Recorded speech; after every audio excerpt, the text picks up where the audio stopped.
नमस्कार, मैं हूं अनुपम। इस वक्त के बुलेटिन के साथ मुख्यमंत्री योगी आदित्यनाथ गोरखपुर शहर से विधानसभा चुनाव लड़ रहे हैं।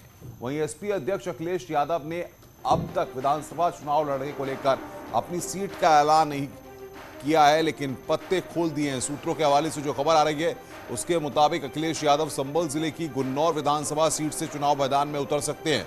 बता दें कि गुन्नौर में दूसरे चरण में 14 फरवरी को वोटिंग होनी है। यूपी चुनाव से जुड़ी बड़ी खबर इस वक्त गुन्नौर सीट की बात चल रही है यहां पर कि गुन्नौर सीट से अखिलेश यादव चुनावी दंगल में ताल ठोक सकते हैं। चर्चा यह भी है कि अखिलेश यादव आजमगढ़ से चुनाव लड़ सकते हैं।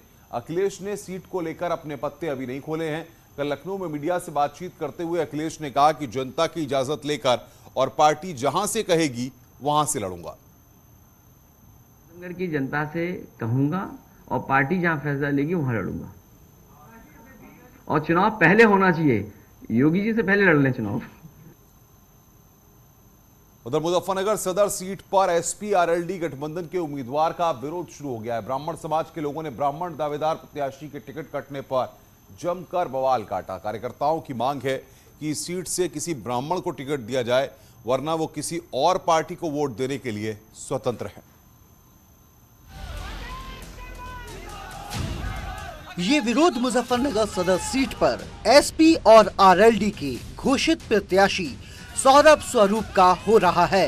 समाजवादी पार्टी और आरएलडी के ब्राह्मण कार्यकर्ताओं की मांग है कि इस सीट से किसी ब्राह्मण प्रत्याशी को टिकट दिया जाए, नहीं तो वो किसी और पार्टी को वोट देने के लिए स्वतंत्र हैं।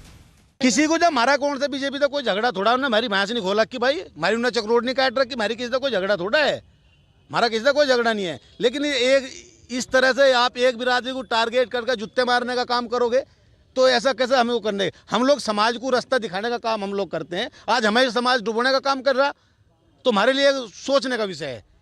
दरअसल सदर सीट पर समाजवादी पार्टी के नेता ब्राह्मण प्रत्याशी राकेश शर्मा की दावेदारी थी, लेकिन समाजवादी पार्टी ने अचानक सौरभ स्वरूप को टिकट दे दिया।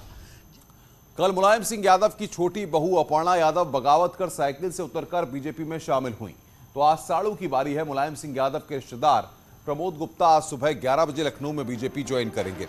वो 2012 में औरैया के विदुना से विधायक रह चुके हैं और उन्होंने आरोप लगाया कि समाजवादी पार्टी अब अपनी विचारधारा से भटक गई है और इसमें नेताजी और शिवपाल का कोई सम्मान नहीं बचा है, इसलिए वो पार्टी छोड़कर बीजेपी में शामिल हो रहे हैं। बता दें कि प्रमोद गुप्ता मुलायम की दूसरी पत्नी साधना यादव के बहनोई हैं और फिलहाल पीएसपी में पदाधिकारी हैं। इसके अलावा कांग्रेस की poster girl doctor Priyanka Maurya भी बीजेपी ज्वाइन कर सकती हैं। प्रियंका मौर्य कांग्रेस के कैंपेन लड़की हूं लड़ सकती हूं पोस्टर में नजर आई थी और हाल ही में उन्होंने पार्टी नेताओं पर टिकट के लिए पैसे मांगने का आरोप लगाया था।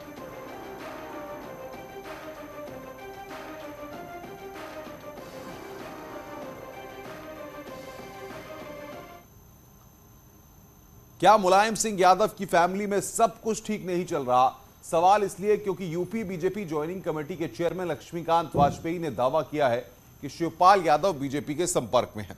हालांकि शिवपाल ने इसे पूरी तरह से खारिज कर दिया। यूपी बीजेपी ज्वाइनिंग कमेटी के चेयरमैन लक्ष्मीकांत वाजपेयी ने न्यूज 18 पर बड़ा दावा किया है कि शिवपाल यादव बीजेपी के संपर्क में हैं। परिवार की टूटन नहीं संभल रही है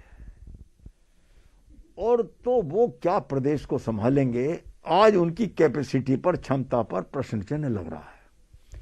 उनके चाचा आदरणीय शिवपाल जी गए, बैठे, बात करी, फिर झटका हो रहा, वो हम लोगों के संपर्क में आ रहे हैं। तो ऐसी परिस्थिति में जिनसे अपना परिवार नहीं संभाल रहा, वो प्रदेश को क्या संभालेंगे।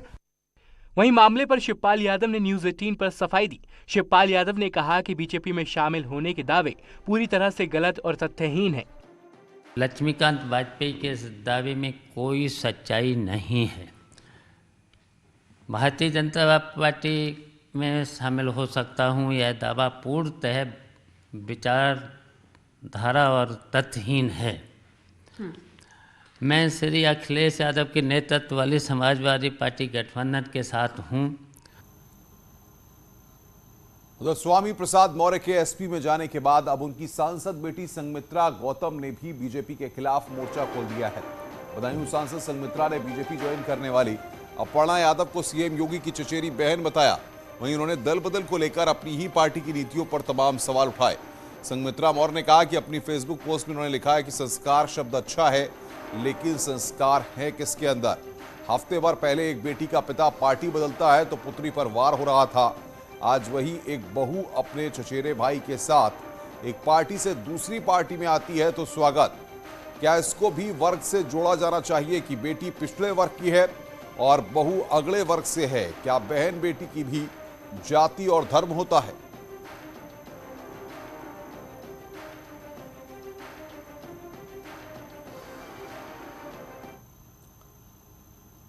इधर जेल से रिहा होने के बाद अब्दुल्ला आजम अब चुनाव लड़ने की तैयारी में है। इसके लिए वो रामपुर में एसपी दफ्तर में लोगों से वर्चुअल संवाद भी कर रहे हैं। इसी दौरान कार्यकर्ताओं को संबोधित करते हुए अब्दुल्ला आजम भावुक हो गए और उनकी आंखों से आंसू छलक आए। अब्दुल्ला आजम जेल में बंद आजम खान का हॉस्पिटल में कोरोना इलाज का जिक्र करते हुए रोने लगे।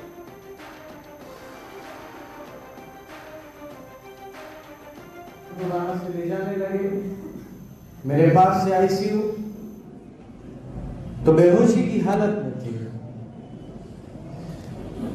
जाते वक्त 2 मिनट को आंख खुली और मुझसे कहा, बेटे अगर मुझे कुछ ऐसा हो गया है कि मैं ठीक नहीं हो सकता,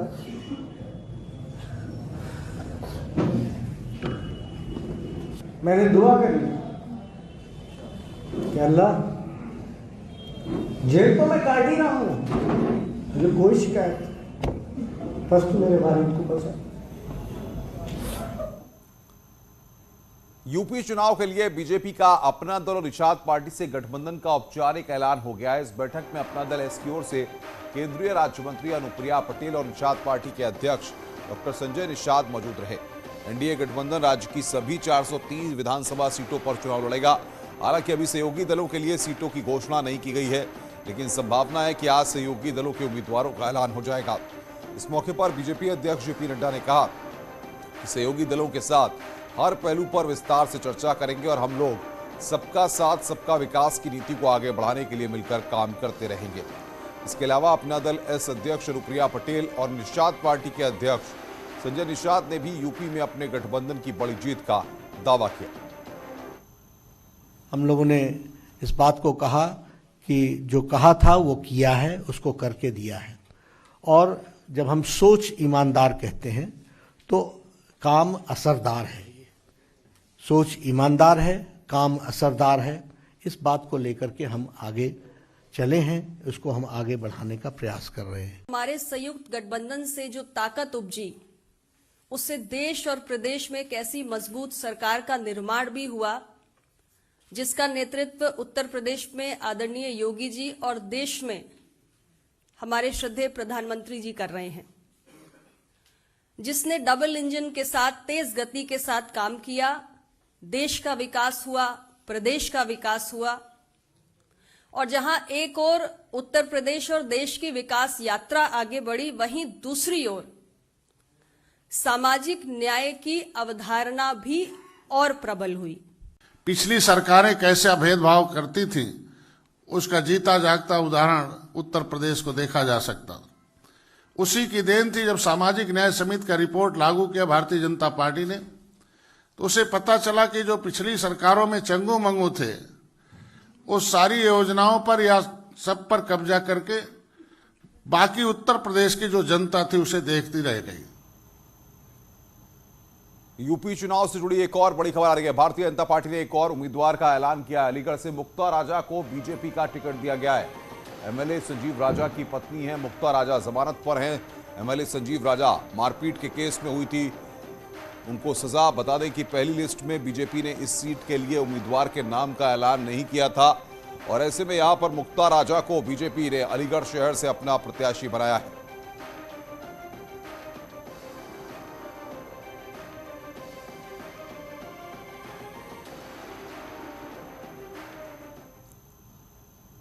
यूपी चुनाव के लिए बीएसपी की दूसरी लिस्ट जारी कर दी गई है। कुल 12 प्रत्याशियों के नाम का ऐलान किया गया है। खैर सीट से चारुकेन बीएसपी प्रत्याशी बनाए गए हैं।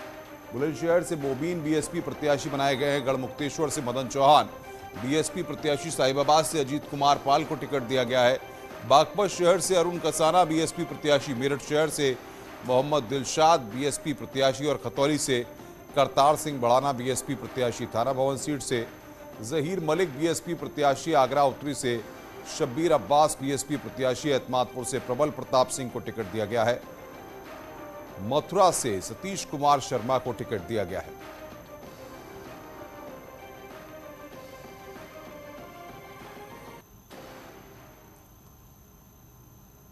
आजाद समाज पार्टी के अध्यक्ष चंद्रशेखर आजाद ने प्रियंका गांधी से मिलने और कांग्रेस के साथ गठबंधन को खबरों को खारिज किया।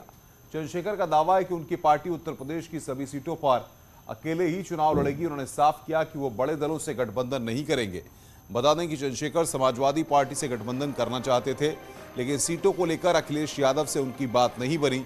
इसके बाद आजाद समाज पार्टी ने अकेले ही चुनाव में उतरकर दमखम आजमाने का फैसला किया। मेरी कोई बातचीत किससे नहीं चल रही। मैं तो कल ऐलान कर चुका हूं कि हम अपने चुनाव को अकेले लड़ेंगे, और अगर मैं समझता हूं कि बड़ी पार्टियों से गठबंधन करने से अच्छा है अपने चुनाव को मजबूती से लड़ना, तो अभी आज़ाद समाज पार्टी अपने बल तो चुनाव लड़ रही है। और हमारा प्रयास रहेगा कि जो हमारी तरह इस विचारधारा जुड़े दल हैं, अगर उन दलों से छोटे छोटे दल जो हैं, जो ज़मीन पे हैं, जिनका काम ज़मीन पे, अगर उनसे कोई गठबंधन होता है तो उनका सहयोग जो है कुछ सीटों पर लिया जा सकता है। उत्तर प्रदेश में विधानसभा चुनाव के लिए पुलिस और प्रशासन की तैयारी लगभग पूरी हो चुकी है। प्रदेश के अलग अलग जिलों में पुलिस के अधिकारियों ने स्वतंत्र, निष्पक्ष और शांतिपूर्ण चुनाव संपन्न कराने के निर्देश दिए हैं।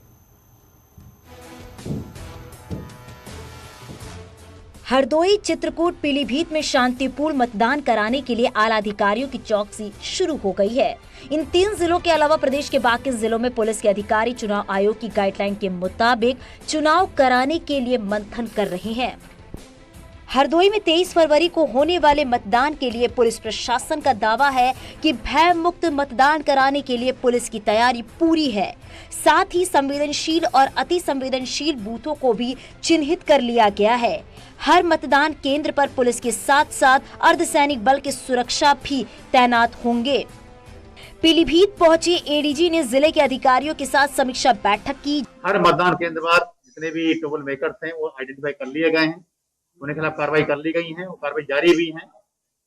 इसके साथ साथ लाइसेंसी पेपर जमा करा लिए गए हैं। अवैध शराब पर पूर्ण नियंत्रण लगाया जा रहा है और लगातार हमारी पिकेट बैरियर कार्य कर रहे हैं। वहीं चित्रकूट में 27 फरवरी को मतदान होने हैं। प्रशासन ने भी अपनी और तैयारियां पूरी कर ली हैं।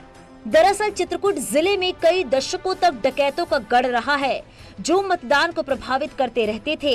इसी को ध्यान में रखकर प्रशासन ने सीआरपीएफ और पुलिस की गश्त बढ़ा दी है। हालांकि अब ये इलाका डकैत मुक्त हो चुका है।